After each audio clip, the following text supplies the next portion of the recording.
Maka hari ini, ketika kemudian kita dihadapkan pada satu kondisi pandemi, sudah kita taat saja. Kita taat saja. Barangkali memang PPKM ini menutup akses darat, PPKM ini menutup akses laut, PPKM ini menutup akses udara. Tapi percayalah, Allah akan tetap membuka akses rezeki kita dari segala arah yang Allah kehendaki. Maka hari ini yuk sama-sama kita taat saja dengan menggunakan hati kita. Ketika kemudian pemerintah mengatakan yuk vaksin, udah kita vaksin. Kemarin saya di WA Bu Gubernur, ada orang bilang begini sama saya, Gus, untuk apa kita vaksin? Saya takut. Kenapa? Karena banyak orang setelah selesai divaksin justru sakit. Ini bagaimana? Jawaban saya adalah, ada orang takut vaksin dengan alasan dia takut sakit karena banyak yang sakit setelah divaksin. Sama halnya begini. Sama halnya ketika dia setelah makan kemudian terus sakit perut. Pertanyaan saya, apa kemudian gara-gara sakit perut kita tidak makan? Kan logikanya tidak seperti itu.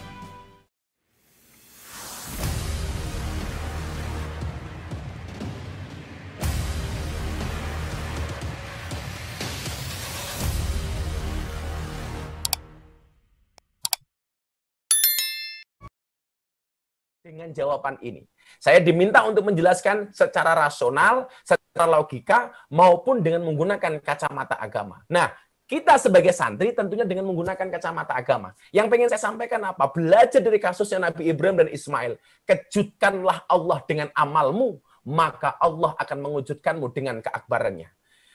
Idza ahabba abdi liqa'i fa'ahbabtu liqa'ahu wa idza kariha liqa'i fakaritu liqa'ahu. Ketika seorang hamba mencintai aku, maka aku mencintai hambaku. Begitu juga sebaliknya, ketika seorang hamba membenciku, maka aku membenci hambaku. Ketika hambaku mendekat, aku mendekat. Ketika hambaku menjauh, aku menjauh. Ana inda dzanni abdi bi. Nah, belajar dari kasusnya Nabi Ibrahim.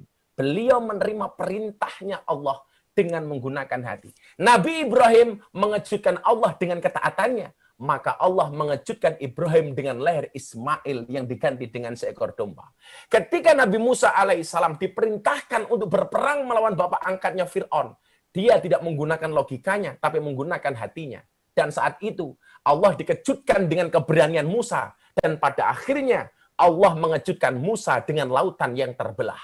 Nabi Ibrahim ketika diperintahkan berperang melawan Namrud, dia terima dengan menggunakan hatinya, tidak diterima dengan akalnya. Ketika Nabi Ibrahim mengejutkan Allah dengan keberaniannya melawan Namrud, Allah pun memberikan kejutan kepada Nabi Ibrahim dengan api yang rasanya tidak panas. Nabi Muhammad SAW ketika diperintahkan untuk hijrah, meninggalkan keluarganya, meninggalkan kota yang dicintainya, dia menerima dengan menggunakan hati. Maka Nabi Muhammad SAW mengejutkan Allah dengan keberaniannya, dan Allah mengejutkan Nabi Muhammad dengan kota Makkah, dengan kota Madinah yang menyenangkan. Maka hari ini, ketika kemudian kita dihadapkan pada satu kondisi pandemi, sudah kita taat saja. Kita taat saja. Barangkali memang PPKM ini menutup akses darat, PPKM ini menutup akses laut, PPKM ini menutup akses udara. Tapi percayalah, Allah akan tetap membuka akses rezeki kita dari segala arah yang Allah kehendaki. Maka hari ini yuk sama-sama kita taat saja dengan menggunakan hati kita. Ketika kemudian pemerintah mengatakan yuk vaksin, udah kita vaksin. Kemarin saya di WA Bu Gubernur, ada orang bilang begini sama saya, Gus, untuk apa kita vaksin? Saya takut. Kenapa? Karena banyak orang setelah selesai divaksin justru sakit. Ini bagaimana? Jawaban saya adalah, ada orang takut vaksin dengan alasan dia takut sakit karena banyak yang sakit setelah divaksin.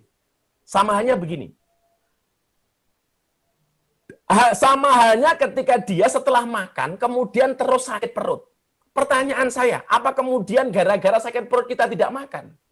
Kan logikanya tidak seperti itu. Contoh begini lagi, nanti divaksin juga mati dan lain sebagainya. Naik kendaraan dianjurkan pakai helm. Untuk apa? Untuk keselamatan diri. Jaga-jaga dari hal yang tidak diinginkan.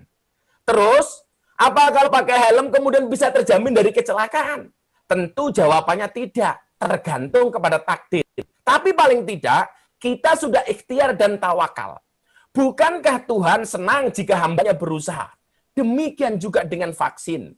Pakai atau enggak, Kalau takdir kena COVID atau enggak, ya semua enggak ada yang tahu. Tapi paling tidak, kita sudah usaha semampu batas kita. Ada yang bilang, enggak usah vaksin. Kalau waktunya mati, ya mati. Walah, mas. Sampean itu mau makan atau enggak, ya tetap mati. Apa terus sampean tidak makan? Barangkali itu sebenarnya atau refleksi yang saya berikan. Mohon bimbingannya Kiai Gus Ali, guru saya ini. Saya udah kangen banget sama Gus Ali ini.